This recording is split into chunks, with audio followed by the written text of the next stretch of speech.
On sait enfin pourquoi Monkey D. Dragon a abandonné Luffy lorsqu'il était enfant. Parce qu'il veut mener une guerre à échelle mondiale. Et qu'avoir un enfant dans les pattes, c'est peut-être pas le meilleur truc. Enfin, c'est pas non plus la découverte de l'année, quoi. On le savait pendant le flashback de Kuma aussi. Et on l'avait deviné un peu avant, finalement. Les gars, ça fait des années qu'on se dit que Dragon est un mauvais père. Non. Euh, Moi, j'ai pas trop vu ça. Peut-être à une époque, à Ines Lobby, à la limite. On apprenait qui était son père.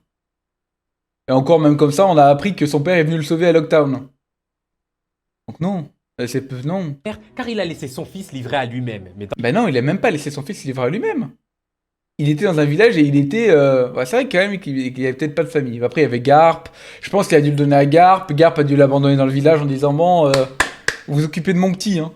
le dernier chapitre de One Piece, Oda nous a enfin révélé la vraie raison. Et en réalité, on apprend que Dragon est juste un père exemplaire. Attends, je vais tout expliquer.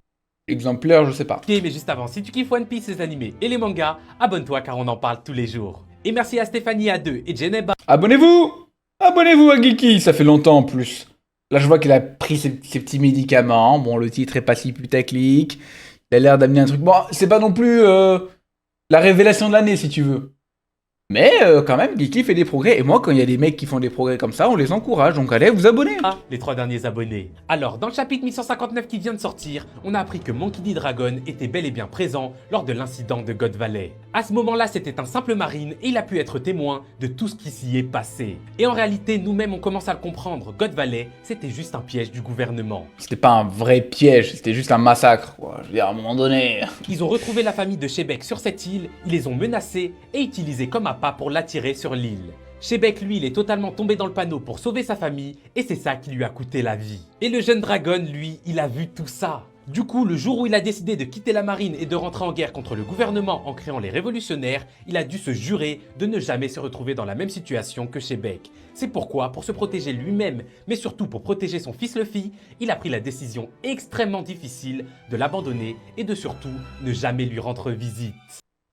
Eh oui. Et ça, c'est évident après. Enfin, je veux dire, c'est pas dans le chapitre 1159 qu'on l'apprend, quoi.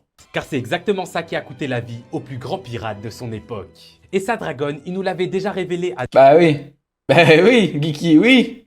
demi-mot lors de sa discussion avec Kuma. Il nous a bien dit, un enfant, c'est le point faible de ses parents. Et malheureusement, les gars, vous comprendrez bien que le chef des révolutionnaires, il ne peut pas se permettre d'avoir un tel point faible, car il a des choses beaucoup plus grandes à apporter au monde. Je sais pas ce que vous en pensez. Mais c'est pas une théorie, Geeky, c'est vrai. Dis pas, je sais pas ce que vous en pensez. C'est comme si tu disais, les gars, dans le dernier chapitre, on apprend une chose incroyable sur Monkey D. Luffy. Monkey D. Luffy veut devenir le roi des pirates. Je sais pas ce que vous en pensez, mais... Kiki, bah, t'as pris tes médicaments, ça prend un peu de temps à aller beaucoup mieux, bon. Moi je te félicite, Kiki, je te félicite.